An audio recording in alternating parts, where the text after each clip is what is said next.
Yes! Easy there, little one. Row! Let me go! Not a chance. The first sound wasn't the chain.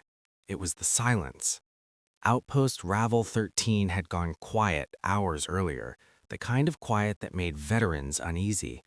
No alarms, no distant howls from the predator planes, no wind scraping against the outer hull, just a dead stillness that pressed against the ears like pressure before a storm. Dr. Elara Vance felt it the moment she stepped beyond the floodlights. The silence was wrong. She stopped at the edge of the observation platform and scanned the dark valley below. Thermal sensors flickered across her wrist display, catching movement. Large shapes low to the ground, circling. A pack. Zarathi predators. They were early tonight. Alara exhaled slowly and forced her hands to stop shaking. She wasn't military, she wasn't even security. She was a xenobiologist assigned to study behavioral adaptation in post-conflict species. That was the polite coalition phrase for observe the monsters from a safe distance. Only tonight, the monsters were closer than planned. Then she heard it. Metal scraping stone. The sound carried far in the stillness, harsh and deliberate. Ilara's stomach tightened as a shape emerged from between the rocks. Two massive Zarathi adults, their armored shoulders rising and falling with each step. Between them, something smaller was being dragged. A cub. Its forelimbs were bound behind its back. A thick restraint collar clamped around its neck, connected to a chain that bit into the ground with every pull. The cub stumbled constantly, unable to keep pace, its claws scraping uselessly at the stone. It didn't cry out. That frightened Alara more than screaming would have. She raised her binoculars, heart hammering. The cub was young, too young to have earned punishment by Zarathi standards. Its plates were pale, still soft at the edges. One of its eyes was swollen shut. Burn marks scored its flank. Punishment ritual. But something was wrong. The pack didn't surround it with ritual howls or dominance displays. They were tense, alert, watching the shadows as much as the cub. Afraid. Ilara's calm crackled. Dr. Vance, report. You're outside perimeter. I see a cub, she whispered. In chains. A pause. A cub? The voice replied carefully. Are you certain? Yes. Another pause, longer this time. Observation only, the handler said. Do not intervene. Repeat, do not intervene. Ilara lowered the binoculars. The cub tripped again and fell hard. The chain snapped taut, jerking its head back. A sharp, broken sound escaped its throat. Not a cry, more like a breath forced out of damaged lungs. Something in Ilara broke with it. She shut off the comm. The pack reached the clearing at the base of the platform. One of the adults yanked the chain, forcing the cub upright. Another stepped forward, claws flexing, mandibles spreading in a display meant to inspire fear. The cub didn't resist. It only lowered its head. Ilara vaulted the railing. She didn't remember deciding to do it. One second she was watching, frozen, and the next she was moving, boots hitting stone, coat flaring behind her as she ran down the slope. Shouts erupted behind her. Ilara, stop! Too late. She skidded to a halt between the pack and the cub, arms spread wide. Every Zarathi head snapped toward her. The air vibrated with growls. Up close, they were worse. Taller than bears, armored like living tanks, eyes glowing faintly in the dark. Their teeth clicked in agitation, tails lashing. Ilara forced herself to breathe. I won't let you, she said, voice shaking but loud enough to carry. You don't need to do this. The pack leader stepped forward, his armor scarred with old plasma burns, one horn broken clean off. His eyes locked onto hers. Human, this does not concern you. It does. It's just a cub. A ripple passed through the pack. The leader's lip curled.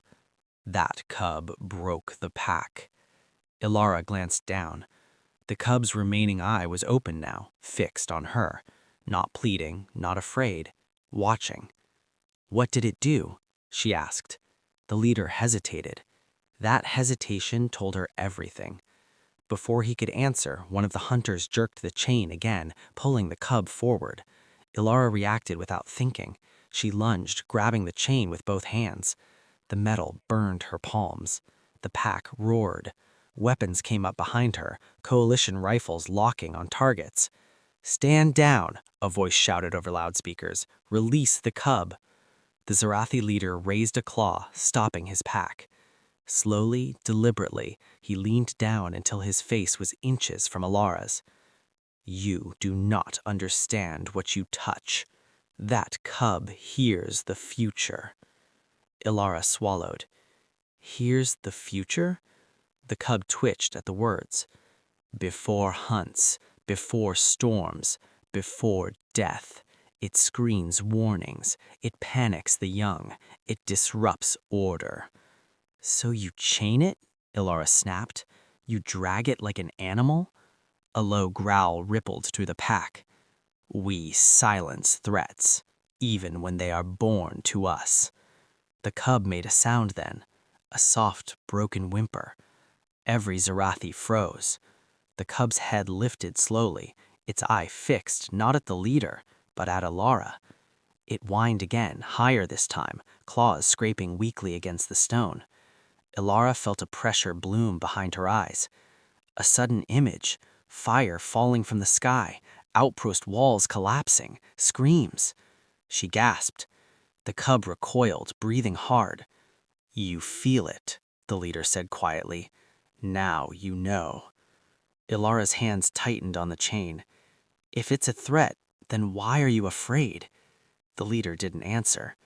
Because the cub wasn't wrong. Because the future it sensed didn't belong to the pack alone. Because something was coming. Ilara made her choice. She pulled, hard. The chain snapped free from the handler's grip, the sudden force dragging Ilara and the cub backwards. She fell, rolling to shield the cub with her body. Chaos exploded. The pack roared in fury. Coalition rifles fired warning shots into the air. The cub shrieked once, then clung to Ilara, claws digging into her coat. Ilara tore at the collar with shaking hands. "Hold on," she whispered. "I've got you."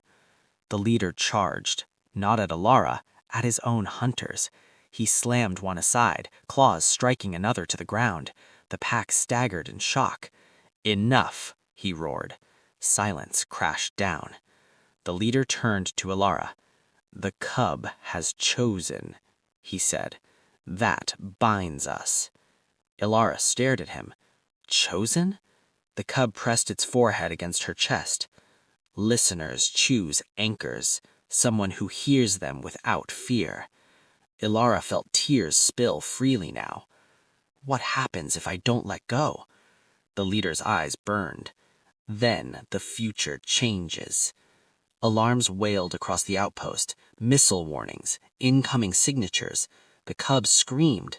Ilara understood in an instant. This wasn't about discipline. This was about survival. Ilara rose slowly, cub still clinging to her, and faced the pack. "You don't need chains. You need allies." The leader studied her for a long, terrible moment. Then he bowed his head. "Then stand with us, human." Hours later, when the sky burned and enemies fell from orbit, the pack fought beside humans, not against them. The cub never left Ilara's side. And long after the battle, when survivors whispered about the day a human ripped a cub's chains, the Zarathi told a different story.